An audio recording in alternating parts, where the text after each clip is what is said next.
Amém, meus irmãos. Vamos lá. Eu dei um tema a essa ministração que se chama A Excelência de um Coração Quebrantado. Amém?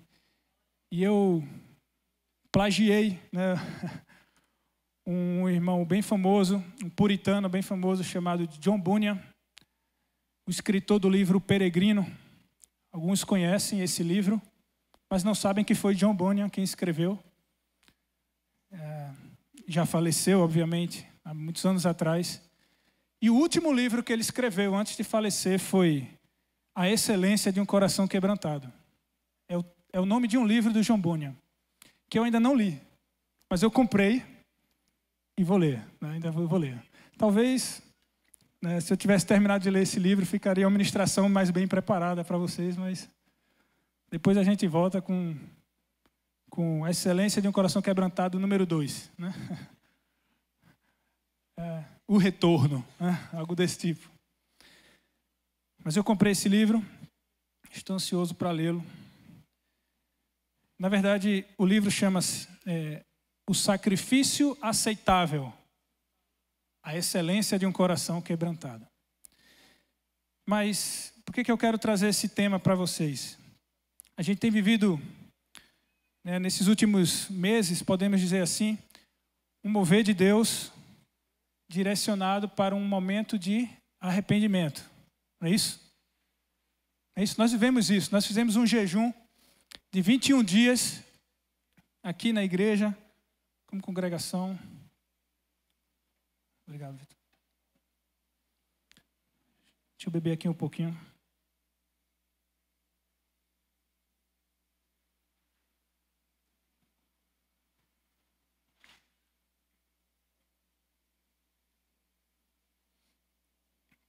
Então, nós passamos por esse momento aqui juntos como igreja, né? Fizemos um jejum de 21 dias, cada um nas suas possibilidades. Alguns fizeram 21 dias, alguns fizeram 14, alguns 7, alguns 3 dias de jejum, né? Alguns 2, né? Mas fizemos, nos dispomos a responder esse chamado que Deus nos fez através do nosso pastor Marcelo. Colocou isso no coração dele, não só dele, né? Como ele mesmo falou aqui, diversas vezes esse foi um chamado a nível mundial, né? Vários pastores, várias igrejas no mundo, aqui no Brasil e no mundo, fizeram esses ajuntamentos e esse jejum para clamar e se arrepender diante de Deus. E, obviamente, que isso é embasado na palavra de Deus, num dos textos mais conhecidos no meio cristão, o texto de 2 Crônicas 7,14, que se tornou conhecido depois que o Ministério Diante do Trono gravou, né, o DVD Preciso de Ti, e eles leem esse versículo.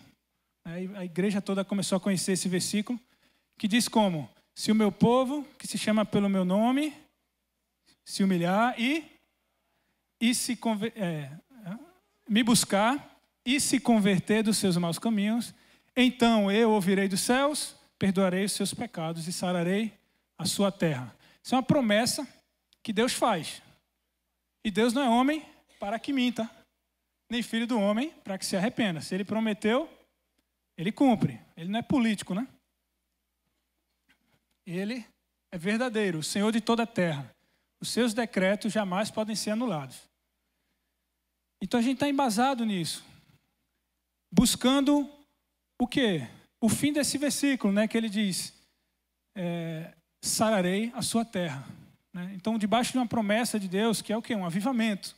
É uma transformação na nossa terra, na nossa geografia, nas nossas vidas pessoais e na nossa terra. Ele dá o caminho aqui. O caminho é orar, é se humilhar, orar, buscar a sua face e converter dos seus maus caminhos.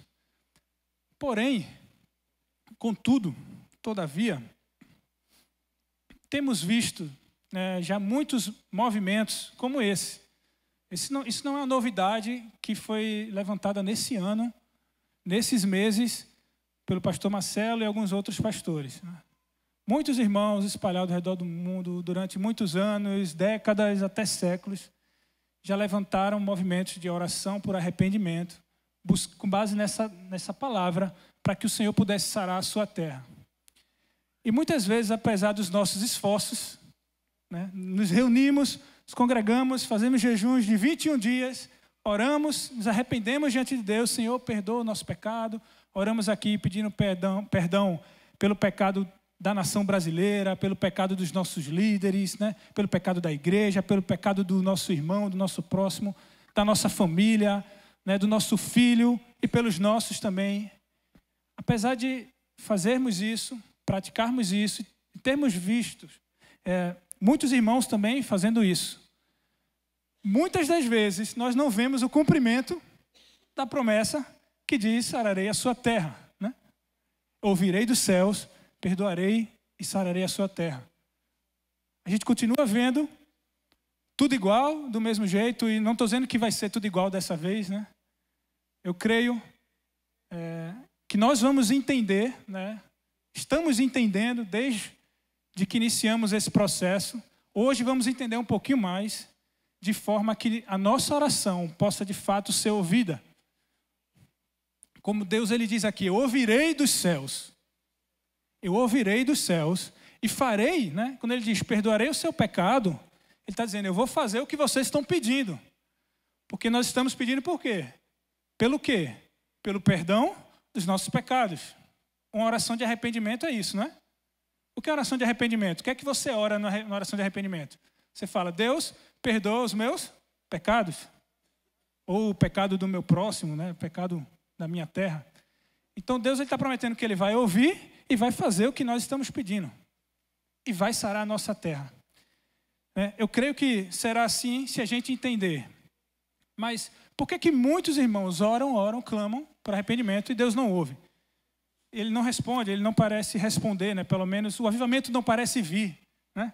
Eu vi muitos heróis da fé, muitos especialistas em avivamento dizendo: temos que nos arrepender, orar e nos arrepender. A gente ora e se arrepende. E cadê o avivamento, né? Eu acredito que um dos pontos para isso, um dos motivos para isso, é o que o próprio Senhor diz através do profeta Isaías, no livro de Isaías, capítulo 58. E eu quero ler esse versículo, esse texto, com vocês. Então, Isaías 58 trata de uma resposta de Deus a um jejum e um clamor levantado pelo povo de Israel.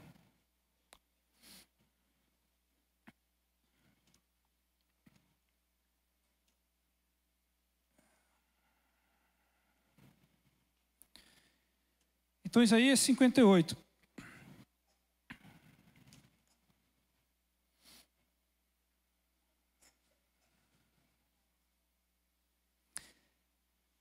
Eu quero ler do versículo 3. A partir do versículo 3. O povo que está jejuando, orando e clamando, ele pergunta a Deus: Deus, por que jejuamos nós e tu não atentas para isso? Por que estamos jejuando, Deus, e o Senhor não ouve, como você disse que ouviria dos céus? Se a gente ler 2 Crônicas, a continuação, ele diz: os meus olhos estarão atentos à oração que for feita naquele lugar, e os meus ouvidos estarão ouvindo. Deus, tu prometeste, né? Por que o Senhor não ouve? Nós jejuamos, passamos 21 dias, e muitas vezes esses movimentos voltam tudo ao normal. E ele diz: por que nos humilhamos? Porque afligimos a nossa alma, e tu não levas em conta? Essa é a pergunta do povo. E Deus ele responde: eis que no dia em que jejuais, cuidais dos vossos próprios interesses, e exigis que se faça todo o vosso trabalho. Versículo 4. Eis que jejuais para contendas e rixas, e para ferirdes com punho iníquo, jejuando assim hoje, como hoje, não se fará ouvir a vossa voz no alto. Seria este o jejum que eu escolhi? Que o homem um dia, preste atenção nisso, aflija em um dia a sua alma, apenas um dia, incline a sua cabeça como um junco e estenda debaixo de si pano de saco em cinza, chamarias tu isto jejum e dia aceitável ao Senhor?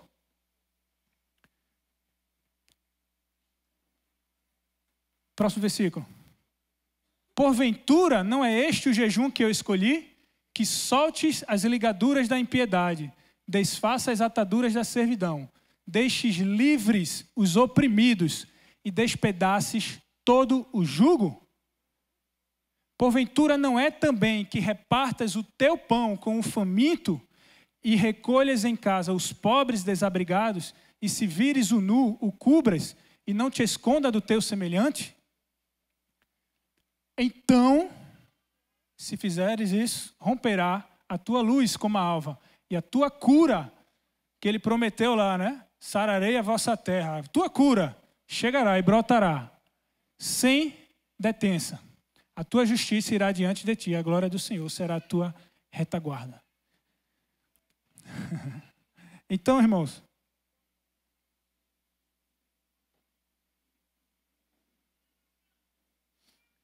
o Senhor, Ele está dizendo aqui que existem orações por arrependimento e jejuns, e provavelmente esse texto de Isaías 58, ele trata do Yom Kippur.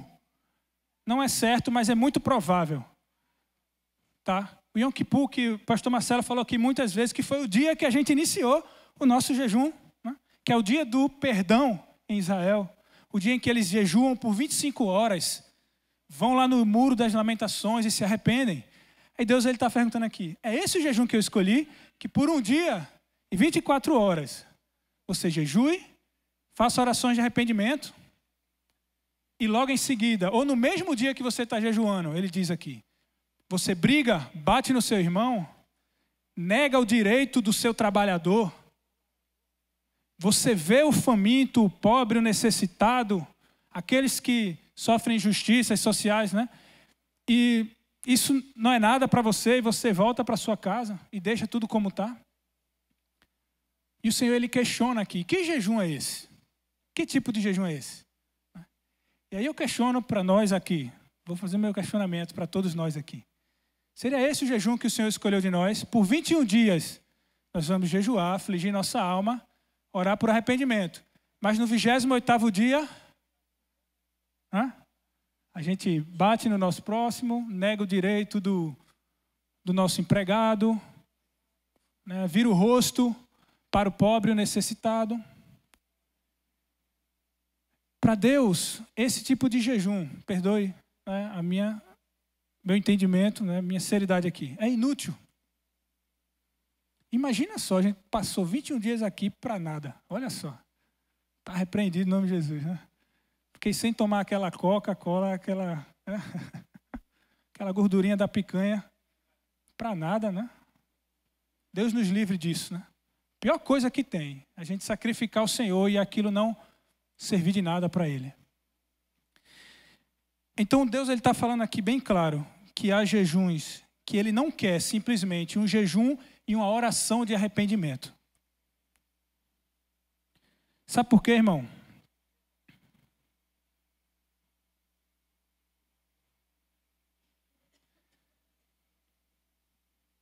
O que Deus está dizendo aqui em Isaías 58? Ele está dizendo assim, ó, meus irmãos, vocês só estão jejuando e fazendo orações de arrependimento, porque hoje é o Yom Kippur. Simples assim. Vocês só estão aqui porque é uma data que se faz isso. Se não tivesse, você não estaria fazendo isso. E aí, será que alguns de nós jejuamos durante 21 dias e oramos por arrependimento? Apenas porque foi uma data e um evento programado pela Igreja de Cristo e você fez porque foi pedido para nós fazermos, né? Então a gente fez. É possível jejuar e orar se arrependendo sem estar de fato arrependido. Você entende isso? É ou não é? Posso fazer agora uma oração, posso pedir para o chat GPT. Eu posso fazer isso agora, pedir para o chat GPT fazer uma oração de arrependimento. Com certeza vai ser mais bonita que a minha e a sua. A gente vai chorar ouvindo a oração dele. E ele está se arrependendo de algo? Não. Nem sentimento ele tem, né? É um robô, uma inteligência artificial. Nós podemos jejuar, podemos ficar sem comer e orar, falar, não, Senhor, perdoa o pecado da minha terra, dos meus pecados, e eu não estar arrependido. É disso que Deus está reclamando aqui, né? Com o profeta Isaías. Ele está falando, você está jejuando, está orando, mas é só mais uma data para você. Você não está de fato arrependido. E como é que eu sei disso? Deus fala, como é que eu sei? Porque quando você sai, você oprime a viúva, o pobre, o necessitado. Se você tivesse arrependido, de verdade, você sairia daqui e mudaria a sua atitude com esses. Então, é possível jejuar e se arrepender e continuar tudo igual. Então, o que é que Deus quer? Eu estou dizendo aqui que Deus ele não quer apenas a tua oração de arrependimento e o teu jejum. Não apenas isso. O que Deus quer? O que Deus quer que a gente faça então? Senhor, se diante dos meus pecados e do pecado da minha terra, o que tu queres não é apenas que eu faça uma oração de arrependimento e que eu jejue, o que o Senhor quer que eu faça diante dos nossos pecados? Tem um homem que deu essa resposta no Salmo 51. Davi, depois de ter pecado com Batseba, aquela história que todos vocês conhecem, né? Davi desejou uma vizinha, a esposa de um servo dele, e o servo estava na guerra e Davi estava lá. Ele mandou chamá-la, se deitou com ela engravidou, e para que ele pudesse casar com ela, ele mandou chamar o servo de volta. Na verdade, ele queria, como ela engravidou, como é que eu vou enganar, né, todo mundo agora? Primeiro pecado, né? Ele se deitou com a mulher, cometeu adultério e ela engravidou. Segundo pecado, ele quer enganar todo mundo, fingir que nada aconteceu, como nós fazemos, né? Pecamos, queremos esconder para que ninguém saiba, e ele bolou uma estratégia. Vou trazer Urias de volta, mando ele se deitar com a esposa, aí ela vai engravidar. Na cabeça dele, ela engravidou dele. E está tudo certo, ninguém vai saber o que aconteceu. Ele chama Urias de volta. Urias fala, não vou me deitar com a minha esposa porque meus compatriotas estão na guerra. Eu não posso estar aqui me alegrando e curtindo a minha esposa enquanto meus irmãos estão morrendo na guerra. Aí Davi fala, e agora? Como é que eu vou resolver essa bronca? Ele teve uma ideia. Bom, todo mundo vai saber que é meu filho, que ela adulterou, então só tem uma coisa. Vou matar Urias para que eu possa me casar com ela. Terceiro pecado. E se não bastasse, ele manda a sentença de morte de Urias nas mãos do próprio Urias. Urias leva a carta com a sentença de morte dele e ele não abre porque ele é fiel a Davi. Ele leva a carta até o general do exército. E quando o general abre a porta, está escrito, abre a carta, está escrito, coloca Urias na frente, no primeiro batalhão, para que ele morra rápido. E se não bastasse, ele ainda se casa com Batseba. Obviamente, agora ele não iria deixar a mulher, né, desolada e sozinha, né, solitária. Quando Davi faz tudo isso, chega o profeta Natã e repreende a Davi e fala, Davi, você pecou. Então Davi ele faz essa oração do Salmo 51, que chama-se oração de confissão e arrependimento. Esse é o título que foi dado a esse salmo.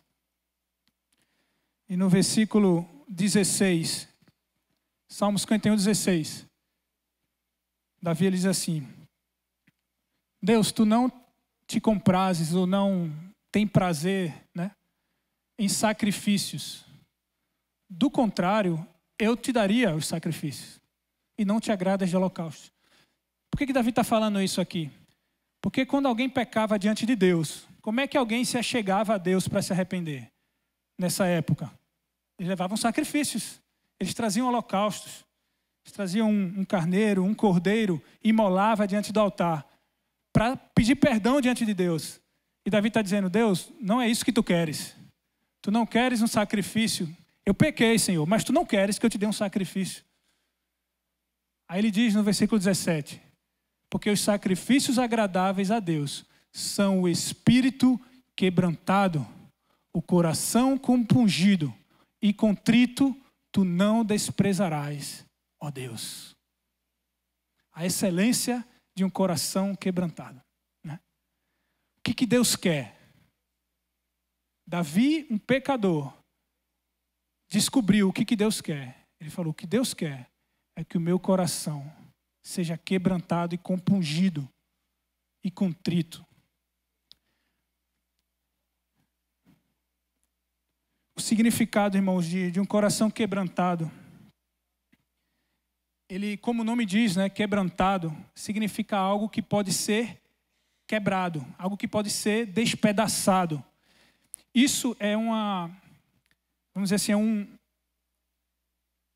é o oposto do que a gente conhece por um coração duro, né? É um coração duro, a pessoa tem um coração duro.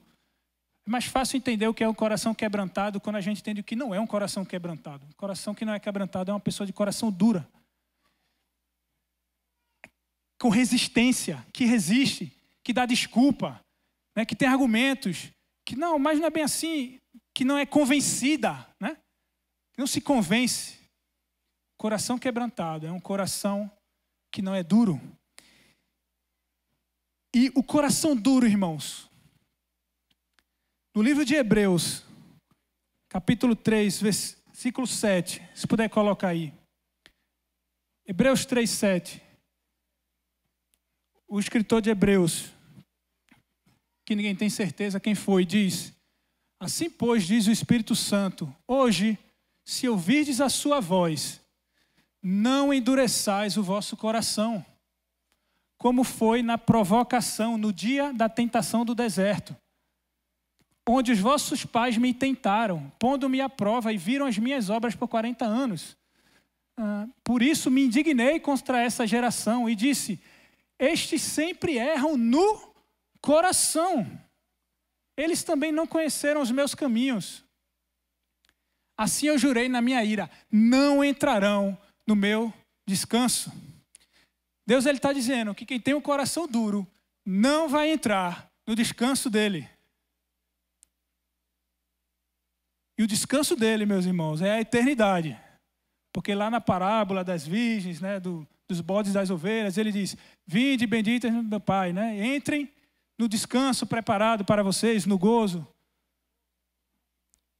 O descanso do Senhor, ele está falando de um tempo futuro. Quem tem um coração duro, quem não tem coração quebrantado, não entra no descanso do Senhor. Mas tudo bem, irmão. Está dizendo isso aí, mas o meu coração é quebrantado. Será que é mesmo? Vamos descobrir aqui. Minha missão essa noite é te convencer que o teu coração ainda não é quebrantado o suficiente. Misericórdia, né? Mas por quê? Porque você precisa ter o teu coração, e eu também, o meu coração quebrantado o suficiente para podermos entrar no gozo do Senhor. Imagina se eu te engano aqui e digo: não, irmão, seu coração é quebrantado. Aí chega no grande dia, você ouve do Senhor dizendo: apartai-vos de mim, você que tem um coração duro, né? Não haveria amor aqui em nós, né? Então vamos continuar. Esse texto de Hebreus, ele está citando Salmos 95 e a história de Êxodo 17, que é aquela história em que o povo de Israel, eles reclamam porque não tem água para beber. O povo de Israel no deserto como um todo, né? Murmurando e se rebelando contra Deus, não confiando em Deus, quando eles atravessaram 40 anos no deserto. Veja o que diz Ezequiel 36, 26, um texto também bem conhecido. Deus, ele diz: dar-vos-ei um coração novo, e porei dentro de vós um espírito novo. Tirarei de vós um coração de pedra, o coração duro, e darei a vocês um coração de carne. Essa é a vontade de Deus. É o que Deus quer conosco. É quebrar o nosso coração de pedra e nos dar um coração novo, quebrantado. Amém? No último domingo a gente teve uma ministração aqui muito poderosa sobre perceber a presença de Deus. Não é isso? E Marcelo, ele falou aqui Ele mostrou que a Bíblia, de Gênesis até Apocalipse, Deus está procurando uma forma de habitar com sua presença no meio do povo. Apocalipse praticamente termina assim, né? Um pouco antes ele diz: e eu habitarei, eis o tabernáculo de Deus com os homens, eu habitarei no meio de vós. Vós sereis o meu povo e eu serei o vosso Deus. Desde o início, desde que Deus fez o jardim, ele fez para que ele pudesse habitar conosco. Todo o plano e propósito de Deus está voltado para que nós pudéssemos morar com ele, habitar com o Senhor. Amém? Mas quem Deus escolhe e permite morar e habitar com ele? Quem você acha que é? Aqueles que têm. Como é que eu sei disso? Porque o próprio Deus falou isso em Isaías 57, 15 e em Salmos 34, 18. Isaías 57, 15. Se não acredita em mim, eu vou te provar agora. Assim diz o alto, o sublime, o que habita a eternidade, o qual tem o nome de santo. Habito no alto e santo lugar, mas habito também com o contrito e abatido de espírito.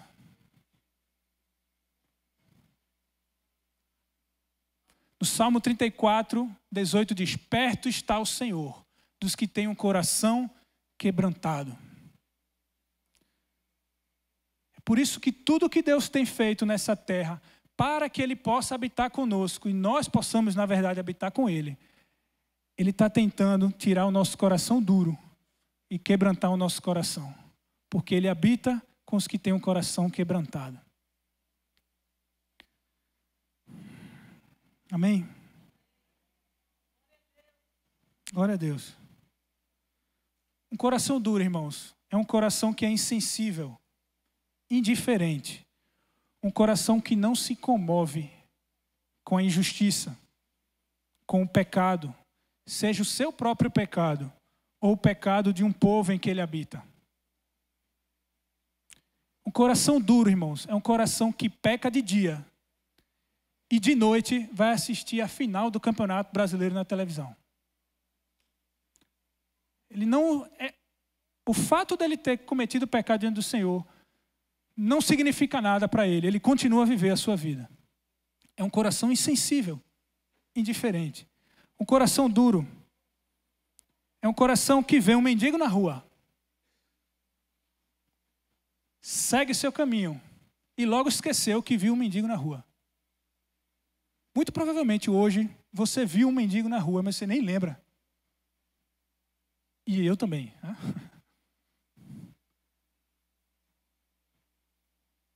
Um coração duro, ele se esquece do sofrimento alheio. Um coração duro, ele vê 120 pessoas criminosas sendo mortas numa operação policial no Rio de Janeiro. E olha com aquilo e só se preocupa em debater política. Irmão, sem entrar, em nome de Jesus, tá? No mérito político da coisa, que eu acho que está atrapalhando muito os nossos corações nesses dias. Se está certo ou se está errado, até porque não tem certo e errado, é uma situação muito difícil. Mas quando eu vi aqueles 120, aquela imagem, com 120 pessoas mortas, enfileiradas, nuas, irmãos, eu senti uma tristeza no meu coração. Eu senti, tem esperança para mim. Eu fiz, rapaz, Deus tem esperança para mim, porque eu estou triste com isso.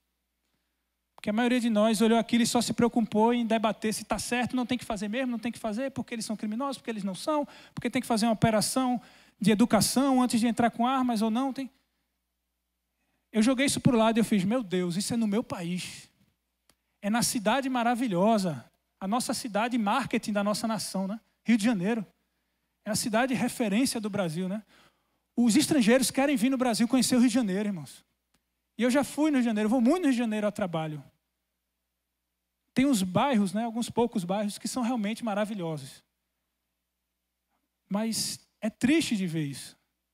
E toda vez que eu vou, eu volto triste. Eu falo para minha esposa, rapaz, Rio de Janeiro, é uma dor no coração.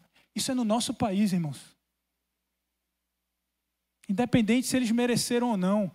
Teve que acontecer isso no nosso país. Isso é só para eu citar um caso, né? Se você ligar a sua TV, todos os dias, você vai ver um desastre, você vai ver... E a gente já nem sente mais nada com isso. Ninguém mais se comove, ninguém mais chora, ninguém mais clama diante de Deus. Meu Deus, sara a nossa terra, Senhor. É por isso que Deus estava reclamando em Isaías 58. Vocês estão aqui, jejua, oh meu Deus, perdoa-nos por isso, mas amanhã você vê o pobre, a viúva, o necessitado e você passa, vira o rosto. O teu coração está de fato comovido? Você está de fato arrependido pelo seu pecado? Ou você orou porque o pastor pediu para você orar? Senhor, me perdoa. Perdoa os abortos que a gente comete. Oh, Senhor, tenha misericórdia de nós. Ou foi porque você viu, sentiu uma piedade, uma pena no seu coração, um coração compungido, né? Como chama, um coração compungido. É um coração angustiado. Irmãos, a gente não sabe nem o que é isso. A verdade é essa. Eu falei aqui do John Bunyan, né? Dos peregrinos. Do livro dos peregrinos, um puritano. O John Bunyan, irmãos, ele passou 1 ano e 6 meses orando a Deus, trancado na sua casa. Ele não ia para nenhum culto, para nada. Ele trancado, orando, angustiado pelos seus pecados, pedindo a Deus para perdoar os seus pecados.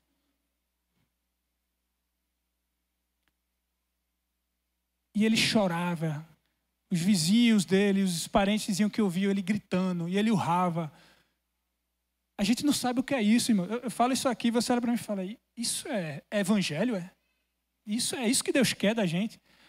Porque a gente vive uma sociedade, né, uma geração atual, né, uma filosofia moderna do menor dano possível. Não pode, né, você não pode contradizer ninguém, você não pode cobrar, muita pressão, não, alivia, menos pressão. Isso não combina com Deus de amor. Deus de amor não quer a gente chorando e gritando. Não sei, irmãos, não quero nem discutir teologicamente se está certo ou está errado, mas ele fazia isso. E não só ele, isso era a filosofia entre os puritanos. Eles clamavam, gritavam, Senhor, tem misericórdia do nosso pecado, e eles choravam. Agora, eu me lembro de uma certa vez um certo profeta chamado Jeremias, né? E ele diz, em vários versículos no livro de Jeremias, ele fala que torrentes de água, cachoeiras de água caem dos meus olhos, com lágrimas, enquanto a situação da filha de Sião, da filha do teu povo não for restaurada, Senhor. Que eu chore dia e noite até que elas sejam restauradas, até que o teu povo seja restaurado. E esse coração, é isso que Deus quer de nós, irmãos. Esse é o coração que Ele quer de nós. O coração quebrantado, quando ele se depara com a injustiça ou com o pecado, seja o seu próprio ou do próximo, na hora ele se quebra, ele se despedaça. E ele ora. Então, a oração de arrependimento e o jejum, ele é uma consequência de quem tem um coração quebrantado. Porque quem tem coração quebrantado, quando vê a injustiça, vai fazer o quê? Vai jejuar e vai se arrepender diante de Deus. Quem lembra de Neemias? A Bíblia fala que Neemias, quando ouviu falar de como estava a situação em Jerusalém, ele imediatamente se ajoelha, se dobra os joelhos, chora, pede perdão diante de Deus. Não precisou nenhum pastor dizer, vamos fazer um jejum de 21 dias aqui, irmãos, para orar pela situação de Jerusalém. Ele ouviu falar e ele se prontificou a jejuar, se ajoelhar e orou. E chorou e pediu perdão. Mas ele não só fez isso, ele se levantou, foi até o rei e falou, rei, me permita, me dê um tempo, umas férias antecipadas, para que eu vá até Jerusalém e possa reconstruir os muros, a cidade, porque eu não consigo ver o meu povo do jeito que ele está. Eu preciso fazer alguma coisa. Então quem está arrependido, quem tem o coração quebrantado diante do pecado, jejua, ora, mas se levanta e age e faz alguma coisa para transformar o pecado, para aniquilar o pecado, para transformar aquela situação de injustiça e trazer justiça. Isso é um coração quebrantado. Nós temos esse coração? Temos tido esse coração? Ou o nosso clamor, mais uma vez, vai ser levantado 21 dias, 30 dias, um ano, que seja, e no dia seguinte volta tudo ao normal, outra vez.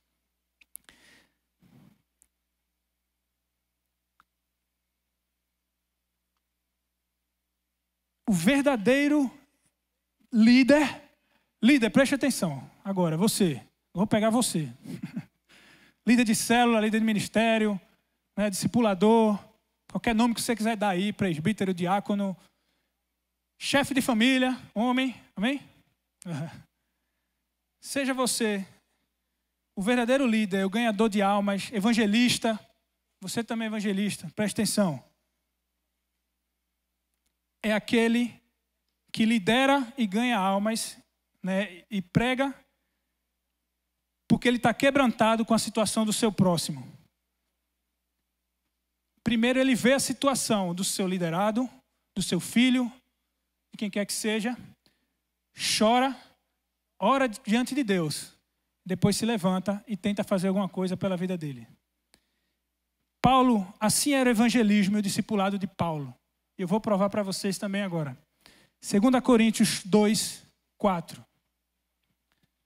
Paulo ele diz assim: porque no meio de muitos sofrimentos e angústia do meu coração, eu vos escrevi, irmãos, com muitas lágrimas, não para que ficasseis entristecidos, mas para que vocês conhecessem essas linguagens assim, são muito difíceis, né? O amor que vos consagro em grande medida. Paulo ele está dizendo, meus irmãos, eu estou escrevendo essa carta chorando em lágrimas pela situação de vocês, mas eu não estou chorando, né, para que vocês fiquem entristecidos. Ah, Paulo está triste. Eu estou chorando para que vocês saibam que eu amo vocês. E porque eu amo vocês, quando eu olho a situação que vocês se encontram, eu choro diante de Deus. E no versículo 5 ele diz: ora, se alguém causou tristeza, não fez apenas a mim, mas para que eu não seja demasiadamente áspero. Digo em parte a todos vós. Basta-lhe a punição pela maioria. Bem, até aí tá bom. Mas o significado do que Paulo está dizendo é isso. Vocês, meus liderados, estão me entristecendo pelo que vocês têm agido. Eu tenho chorado, porque eu olho para vocês. E por que vocês acham, líder, por que você acha que Paulo ele chorava pela forma como os liderados dele, os discípulos dele estavam agindo, né? A igreja, as ovelhas dele? Ah, é porque ele não teve compromisso com a minha célula. Ah, ele não teve respeito por mim, pelo meu ministério. Líder, o problema do seu liderado não é porque ele está fazendo mal para o seu ministério. Entenda isso, né? O problema é porque se ele não se converter ao Senhor, ele vai para o inferno. E o teu coração tem que olhar para essa situação e dizer, meu Deus, ele está descomprometido, ele está mesmo nem aí para nada, e eu tenho me dado tanto por ele. Mas se ele continuar assim, o final dele é o inferno. Senhor, tem misericórdia da sua vida.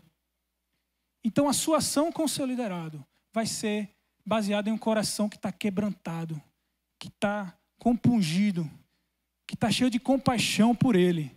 E não por um orgulho, porque ele feriu a tua ordem, não cumpriu o que você mandou ele fazer. Você entende isso? É diferente ou não é? É muito diferente.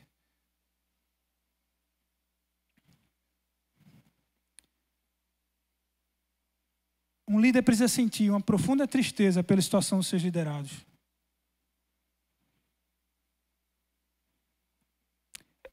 Quero estar aqui o exemplo de Manassés. Manassés ele foi considerado o pior rei da história de Judá.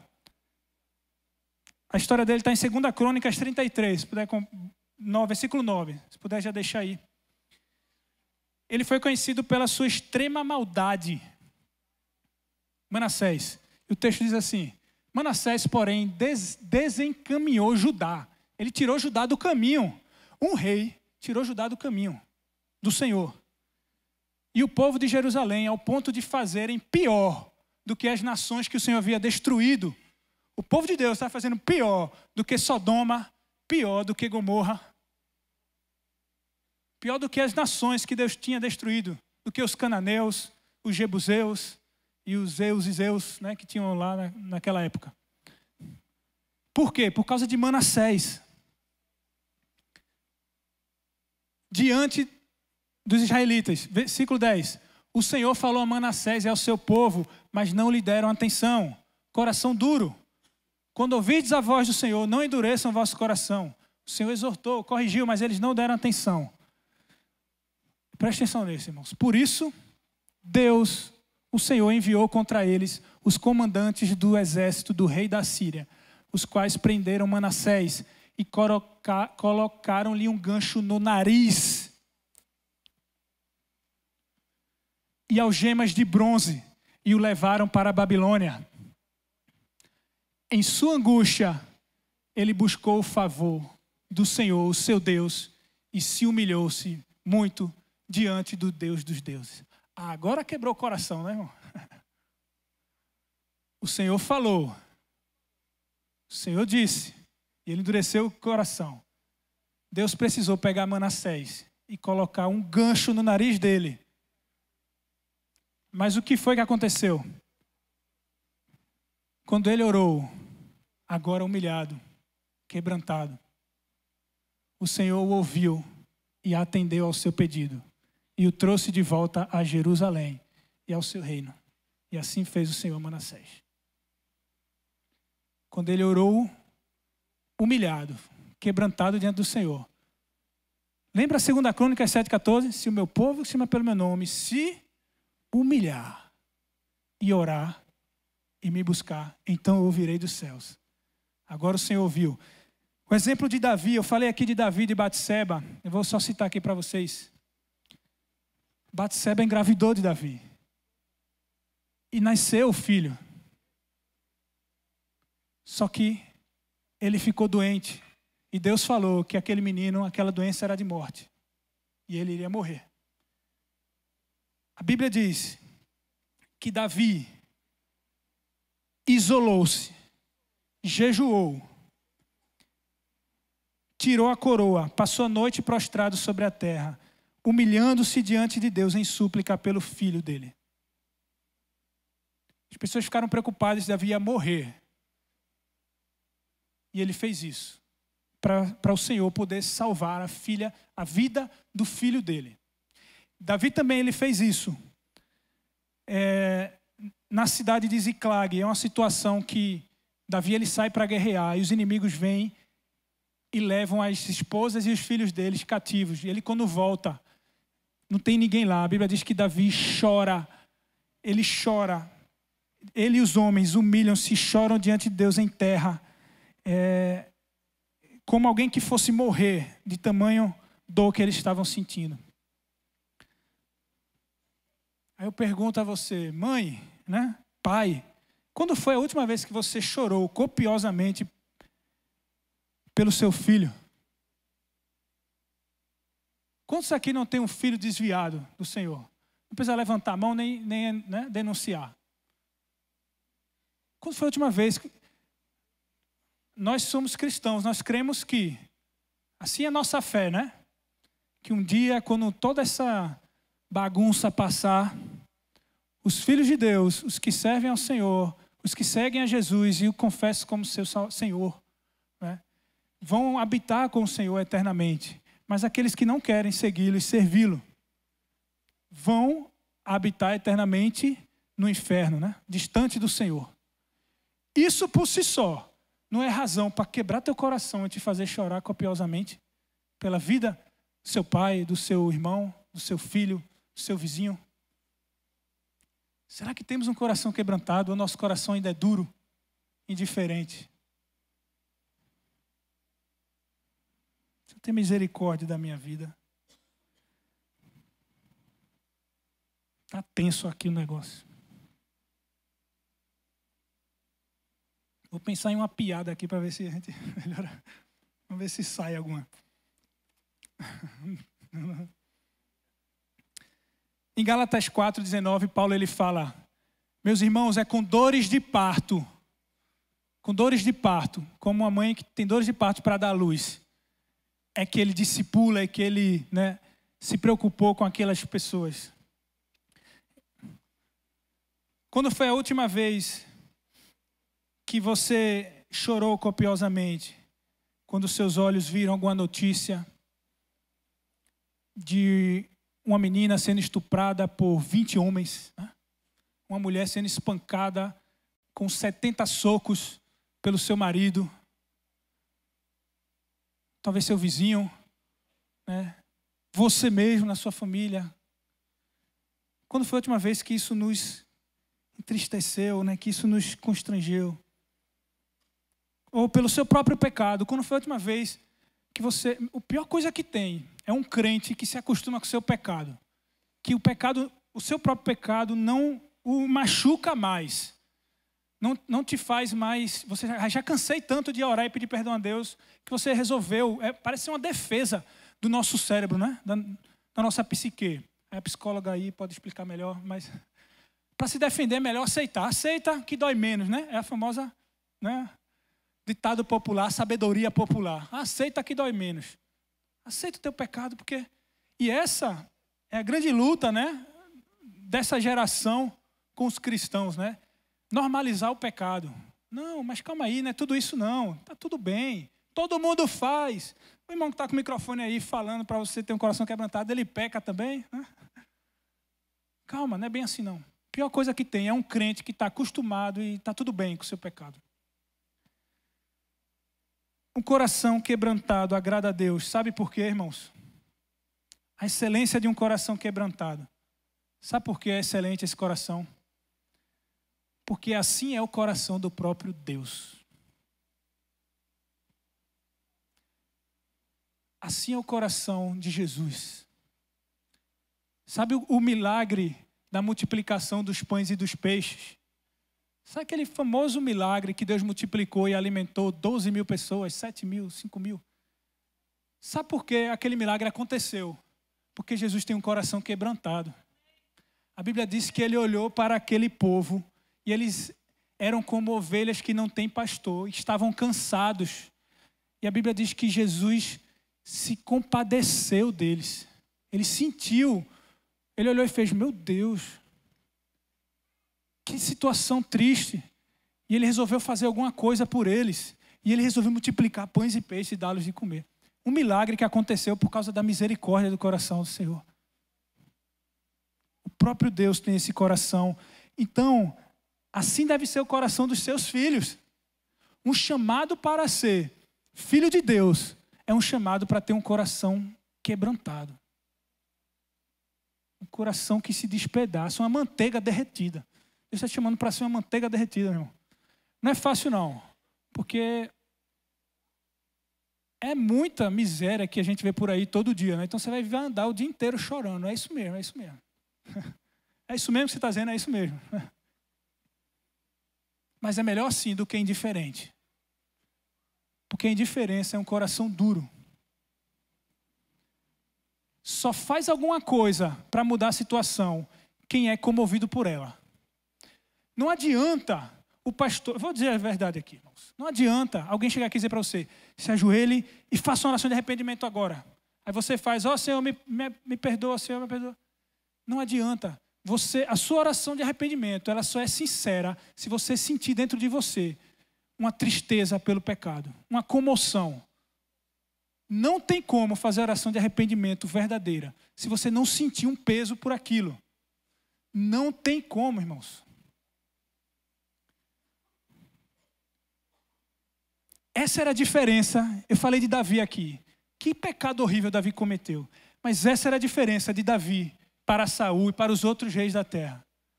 Davi era um homem de coração quebrantado. Porque quando o profeta Natan chegou e falou: Davi, você pecou e você merece morrer. Lembra de Hebreus 3, fala: quando ouvirdes a voz do Senhor, não endureça o seu coração. Davi, quando ouviu a voz do Senhor, você sabe o que ele fez? Ele fez: você tem razão, Natan. eu sou pecador mesmo. Ele não veio, não, mas não é bem assim não, calma lá.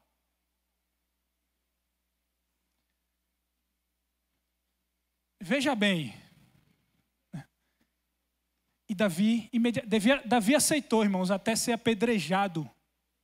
Teve um homem que começou a seguir Davi, apedrejá-lo. E o soldado de Davi, ele fala, os soldados de Davi, eles querem matar aquele homem, está apedrejando o rei. E Davi fala, não, deixa ele fazer. Joga praga em cima de Davi. E Davi aceita aquilo. Porque Davi tinha um coração quebrantado e ele sabia, eu pequei. E essa oração do Salmo 51 que a gente leu, quando ele fala, um sacrifício que agrada a Deus é um coração quebrantado e contrito. Foi a oração que ele fez. Quando ele cometeu esse pecado e reconhece e confessa. É por isso que Davi era um homem segundo. Porque o coração segundo Deus é um coração quebrantado. Agora você descobriu porque Davi era um homem segundo o coração de Deus, finalmente. Quantos ficam nessa dúvida? Rapaz, Davi pecou muito. Por que ele era um homem segundo o coração de Deus? Porque tinha um coração quebrantado. Porque o coração de Deus é quebrantado. Então o coração dele era igual ao coração de Deus. A diferença é que ele peca e Deus não, né? Mas Deus te chamou para ter um coração quebrantado diante dele. Agora, para finalizar, a parte mais difícil. Tá. E como é que eu faço para o meu coração ser quebrantado? Não basta eu dizer para vocês, meu irmão, seu coração tem que ser quebrantado. E uma mágica, puf, seu coração agora é quebrantado. A partir de agora você vai olhar as notícias na TV e vai chorar. Né? Você quando pecava e alguém... Porque às vezes a gente se distrai, né? Essa é a função do diabo, né? E nos distrair do mundo. Nos distrai, a gente cai, a gente peca. Mas aí vem os profetas de Deus, né? E dá o aviso, você errou. Os Natãs de Deus. E aí você, quando se apercebe, você volta para Deus, se humilha e quebranta seu coração. Mas você só vai fazer isso se você perceber que o que você fez é grave diante de Deus. Se você não perceber, você não vai fazer. Você vai assistir a final da Campeonato Brasileiro à noite. E vai continuar a sua vida. Ou a sua série, seu dorama, né? O seu 54º dorama. Tentei, irmãos. Eu tentei contar uma piada aqui, mas vamos lá. Vamos lá. Sabe o que é um ponto relevante aqui? É que o próprio Deus, lá em Ezequiel, falou que Ele tiraria o nosso coração de pedra e colocaria em nós um coração de carne. Não é isso? Então está resolvido, né, irmãos? Glória a Deus. Deus vai resolver. Obrigado, tchau. Está resolvido, está na mão de Deus. Beleza? Mas como é que Deus faz isso? Essa é a parte mais difícil dessa mensagem, irmãos. Como é que Deus tira o teu coração de pedra e coloca um coração de carne? Em 2 Coríntios 7:6, quero ler esse texto com vocês. Paulo ele fala de algo que chama-se tristeza segundo Deus.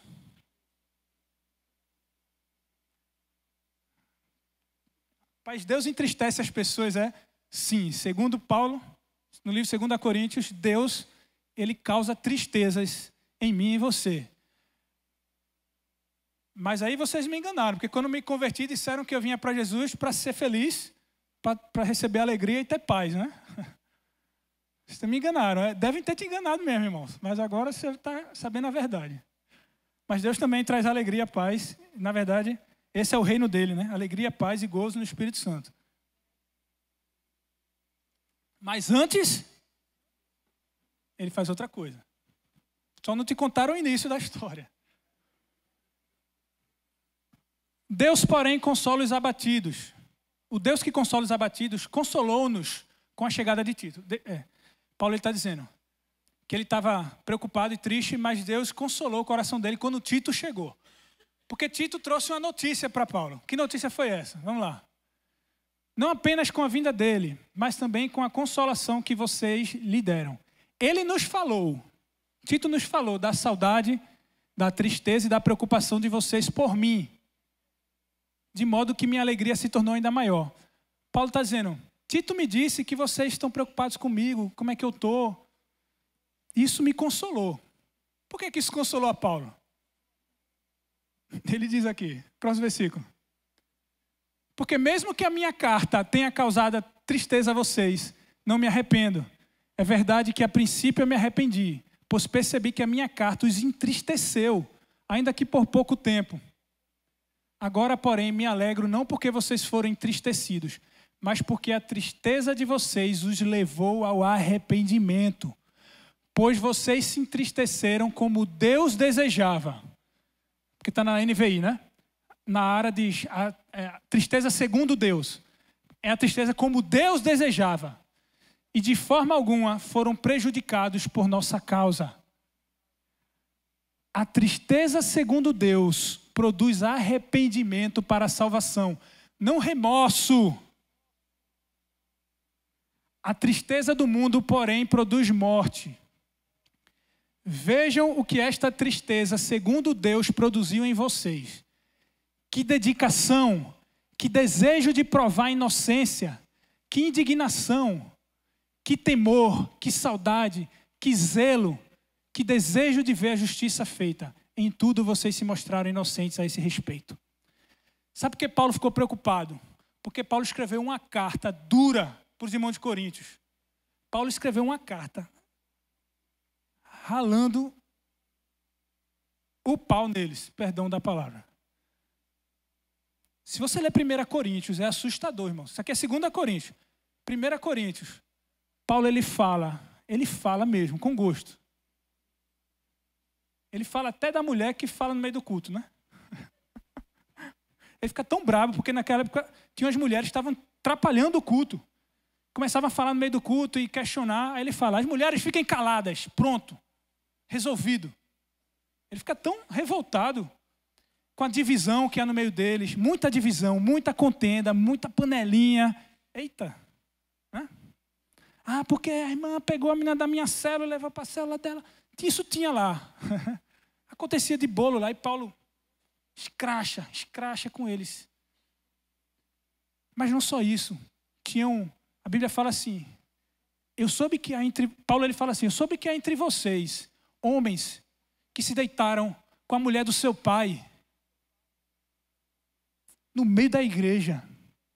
E mulher do seu pai, não sei se ele está falando da mãe, ou se o pai separou da mãe e estava com outra, pode ser. Irmãos, era muito grave. E Paulo é duro. Ele fala até dos homens que tinham cabelo grande, mas enfim. Ele é duro, irmãos. E ele fica preocupado, minha carta foi dura. Eu estou preocupado, porque quem tem um coração duro, quem não tem coração quebrantado, vai olhar isso e vai dizer, oxe, vou para outra igreja. Hã? Que é isso? Quem ele pensa que é? Ele tem pecado também, ele não tem um espinho na carne dele? Um mensageiro de Satanás, que atazana a vida dele de noite? Quem é Paulo para falar de mim? Está se achando agora, né? Porque Deus apareceu para ele ali no caminho de Damasco. Jesus apareceu. Ele fica preocupado como os irmãos iam receber aquela exortação dura dele. Mas ele fala, eu me arrependi por um pouco, mas Tito me trouxe boas notícias. Tito me falou que vocês receberam aquela exortação e se arrependeram. Ele disse, a minha carta contristou vocês. A palavra contristar significa isso, deixar triste. Vocês ficaram tristes. Mas por que vocês ficaram tristes? Porque vocês perceberam que vocês estavam errados. E quem percebe que está errado fica triste, irmãos. É difícil reconhecer, mas a gente fica triste. Meu Deus, eu fiz isso de novo. Agora o coração que não é quebrantado nem fica mais triste. É normal. E Paulo fala, minha carta. Como é que Deus ele nos tira o coração de pedra e nos dá um coração de carne? Contristando o nosso coração. Primeiro, através da exortação profética. O que é exortação profética? Porque profetizar no Novo Testamento é exortar, né? Através de alguém que vem e diz, está errado, irmão. Você está errado. Não precisa Deus revelar, não. Pode ser alguém que contou. Se alguém contou o que você fez para alguém, alguém chegar para dizer que está errado, receba, não seja duro de coração. Que a gente fica nesse milindre, né? Não, mas eu não posso contar, senão vai saber que fulano contou, porque nós temos um coração duro, a gente tem que se preocupar com isso, né? Porque se nós tivéssemos coração quebrantados, ninguém precisaria se preocupar com isso. Fulano me falou que você fez isso. Fulano é um linguarudo. Não, você que errou e tem que ter coração humilde e abaixar a bola. Glória a Deus. Primeira coisa que Deus faz para te contristar é te avisar. Natan foi lá e avisou Davi. Davi foi suficiente para Davi. Davi se arrependeu. Agora, Deus avisou a Manassés. Não foi suficiente para Manassés. Manassés continuou. E aí, em segundo lugar, Deus ele tem que fazer alguma coisa para te quebrantar. Porque aquele que não ouve, lembra de Faraó? Coração duro, deixa meu povo ir para me adorar no deserto. Faraó, não. Aí Deus tem que fazer alguma coisa. Aí veio rã, peste, piolho. O irmão que está com piolho não sabe por quê. Agora a piada saiu.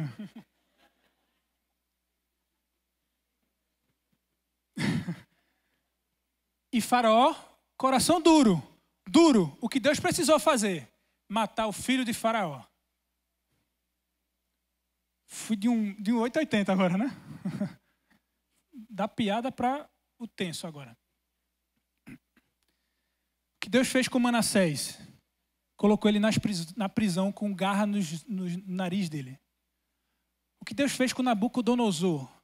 A Bíblia diz que Nabucodonosor comeu capim no meio dos bois para poder se humilhar. Não quer se quebrantar, não? O que Deus fez com Jonas? Então, se nós formos endurecer nosso coração para ouvir a voz profética, Deus, para quebrantar o teu coração, o meu e o teu coração, Ele vai ter que quebrar no machado, irmãos. E aí bate o carro. Né?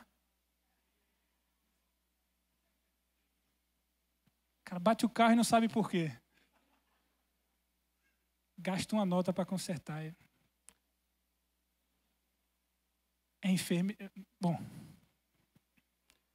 eu vi um testemunho, esses teres antigos, de um primo meu que mora em Brasília, que ele passou 5 anos com a enfermidade. E fui testemunho dele. Ele fala que ele entendeu que aquilo era Deus, foi a forma que Deus conseguiu fazer para chamar a atenção dele. Aí talvez alguém questione assim, então Deus, ele é... Eu sempre falo isso e vou sempre falar isso, porque a gente tem que sempre mudar a analogia que a gente faz na nossa cabeça. Então Deus é aquele tirano que se ninguém faz o que ele quer, ele vai e castiga. Mude a sua visão. Porque quem faz isso, na verdade, é um pai com seus filhos. Porque se o meu filho está duro em ouvir a minha ordem, eu vou castigá-lo. Mas porque eu o amo e quero que ele tenha... Eu já falei para o meu filho assim, minha esposa está aí para provar. Abaixa a bola.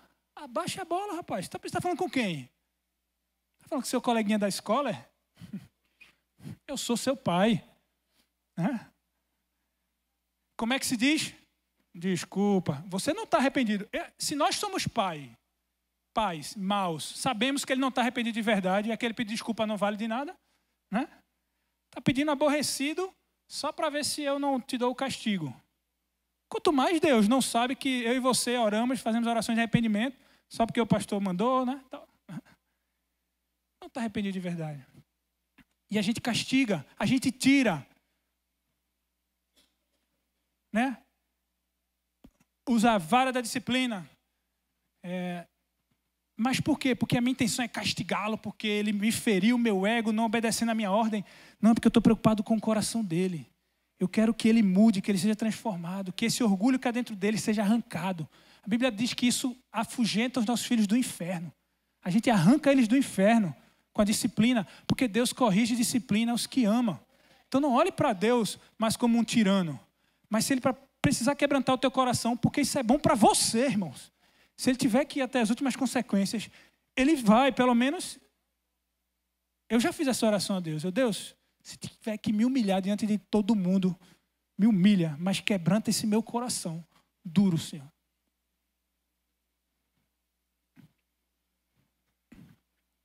Então, irmãos, significa então que a gente começou com 2 Crônicas 7,14. Eu vou terminar agora. Misericórdia. 2 Crônicas 7,14. Se meu povo se chama pelo meu nome, se humilhar e orar, né? Mas você sabe o que diz o versículo 13? Você sabe o que diz o versículo 13, 2 Crônicas? Quem sabe? Quem sabe? Levanta a mão aqui. Ninguém? Então projeta aí, por favor, irmãos. 2 Crônicas 7,13.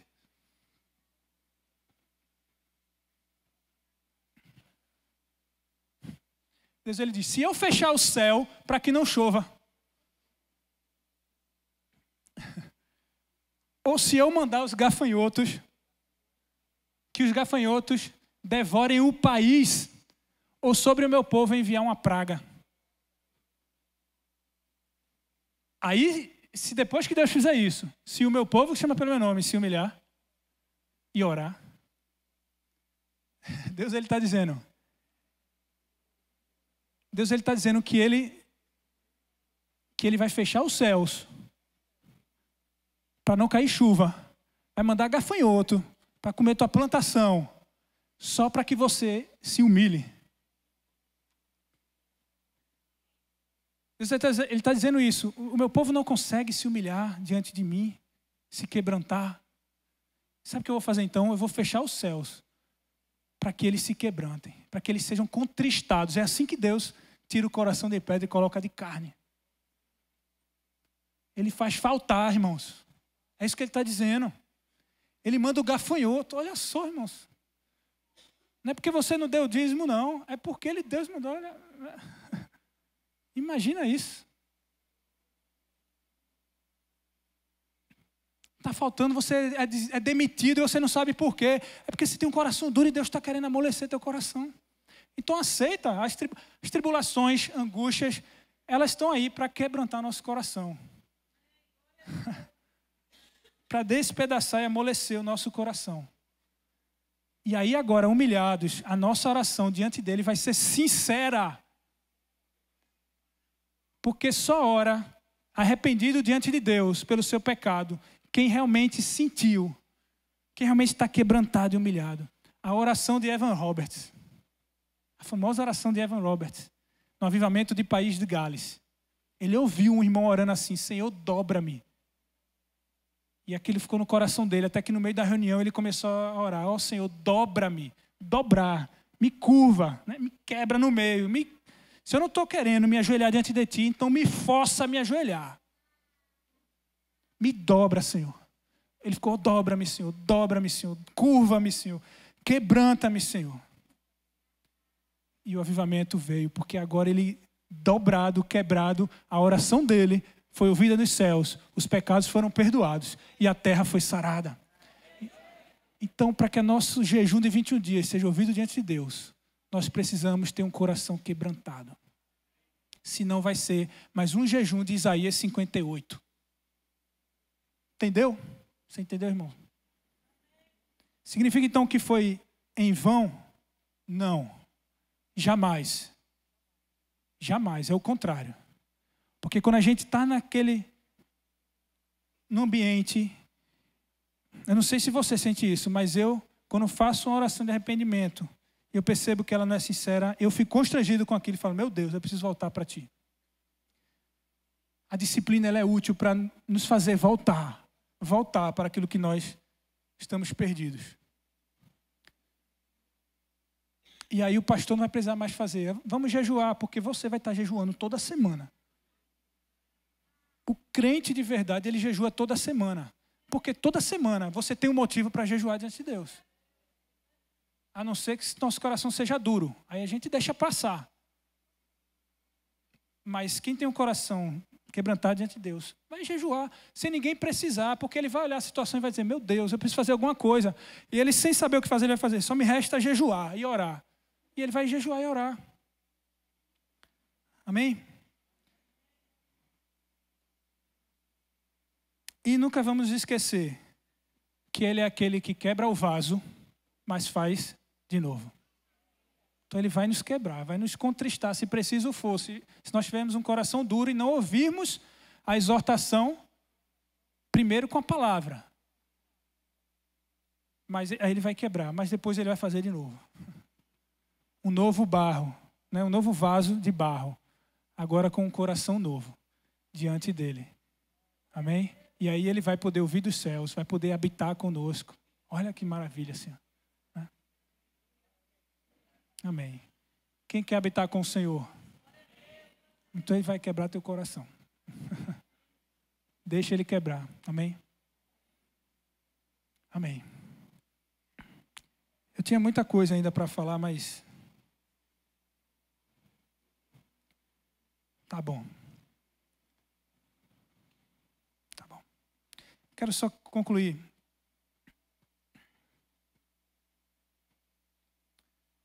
Lendo um versículo de Jeremias. Lamentações de Jeremias 3:25. Para fechar. Eu me lembro de Daniel, irmãos. Não dá vontade de falar muita coisa sobre esse assunto. Diz que Daniel ficou sem orientação, ele não sabia o que fazer. Aí ele fez um jejum de 21 dias, só para saber o que Deus queria falar para ele. Diz que ele chorava, se humilhava, angustiava a alma, só para saber o que é, ter orientação de Deus que ele devia fazer. Lamentações 3:25, ele diz: o Senhor é bom para aqueles cuja esperança está nele, para com aqueles que o buscam. Bom é esperar em silêncio pela salvação do Senhor. Bom é que o homem suporte o jugo enquanto é jovem. Leve-o sozinho em silêncio, porque o Senhor o pôs sobre ele, o jugo. Põe a sua boca no pó, talvez ainda haja esperança. Ofereça o rosto a quem o quer ferir e engula a desonra, porque o Senhor não o desprezará para sempre. Embora ele traga tristeza, mostrará compaixão. Tão grande é o seu amor leal. Porque não é do seu agrado, não é do agrado de Deus trazer aflição e tristeza aos filhos dos homens. E esmagar com os pés todos os prisioneiros da terra. Ou negar a alguém os direitos, enfrentando o Altíssimo. Impedir a alguém o acesso à justiça. Não veria o Senhor tais coisas? Quem poderá falar e fazer acontecer, se o Senhor não o tiver decretado? Amém. Queria só destacar quando ele diz: coloca a boca no pó e na cinza.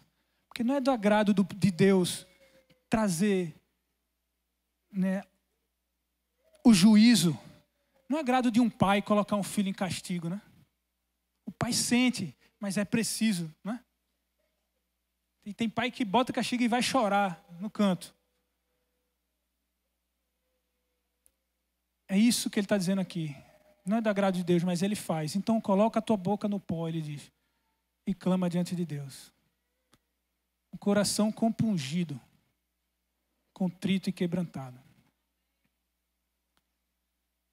Primeiro ele faz a ferida e depois ele a liga. Né? Primeiro ele humilha para depois nos exaltar. É assim a ordem das coisas. Que o nosso coração seja constantemente quebrantado. E aí nós vamos orar sempre. Fica a pergunta aqui, né? Quantos oraram orações de arrependimento quando passou o jejum? Isso pode ser um sinal para você, se o coração é quebrantado ou não. Durante 21 dias nós oramos, mas quando passou? E aí a gente vai orar sempre, sempre, vai continuar orando. Vai continuar se arrependendo. Vai continuar, porque irmãos, a gente orou aqui pela injustiça, sei lá, na política no nosso país. Ela continua, irmãos. Liga a sua TV, seu Instagram, vai continuar lá. Ali nos comoveu e hoje não nos comove mais, né? Isso não faz sentido. O Senhor quebrante nossos corações nessa noite. Amém? Amém. Quero fazer algo diferente. se você puder, se colocar de joelho para a gente orar nessa hora. Quem conseguir, quem não conseguir, tudo bem. Fica da forma que você puder.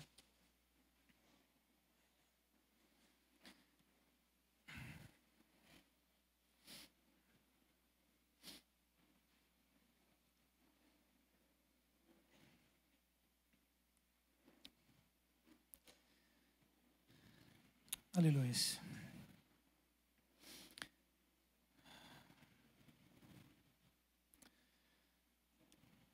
Ó Senhor nosso Deus, nós colocamos de joelho diante de Ti, Senhor, nessa hora tão especial, nessa hora tão privilegiada, como um só povo, como uma igreja, uma congregação que reconhece diante de Ti que temos tido corações duros. Senhor, eu confesso diante de Ti que meu coração é duro ainda, Senhor. Confesso diante de Ti, Senhor. E eu preciso aprender, Senhor, a ter um coração humilde, quebrantado, humilhado diante de Ti. Coração de carne, coração compassivo, um coração misericordioso. Oh, meu Senhor. São estes o que o Senhor procura para fazer ali habitar o Teu Espírito, meu Deus. E nós como igreja aqui juntos nessa hora, fazemos uma oração. Eu faço essa oração junto com os meus irmãos.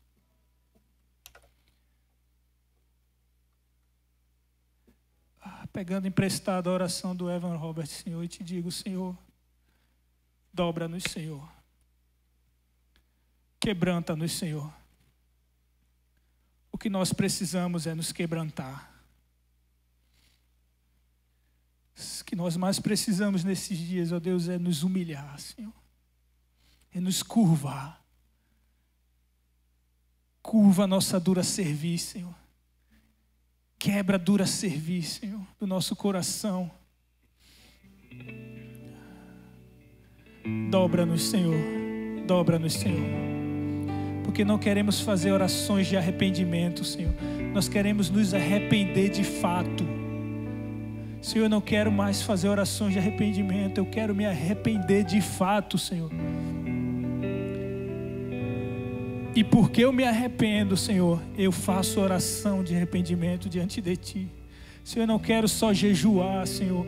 Eu quero angustiar-me em meu espírito pela situação do Teu povo, da filha do Teu povo, da minha nação, dos meus parentes, da minha própria situação. E por isso me provoca a jejuar diante de Ti, afligir a minha alma, Senhor. Porque eu não quero ser, ó Deus, como o povo que Te questionou, Senhor, nós temos jejuado e o Senhor não considera. E o Senhor, ouvi a Tua voz nos responder, dizendo: foi esse o jejum que eu escolhi? Que você fique sem comer um dia, 20 dias, 30 dias, 70 dias que sejam, mas você nega o direito ao órfão e à viúva, mas você continua olhando a colega da academia e trocando mensagens com ela, e você continua gritando com sua esposa e continua com os teus olhos olhando a impureza, a lascívia, a prostituição com os seus ouvidos, continua causando contendas entre os irmãos, odiando o próximo. Ah, meu Senhor. Ah, meu Senhor. Dobra-nos, Senhor, nessa noite, nesses dias, nessa hora. Nos colocamos diante de Ti, pelo menos nessa hora, Senhor, pelo menos, para Te dizer, Senhor, pode nos quebrantar, pode nos quebrar, Senhor, e nos ensina a não ter um coração duro, Senhor,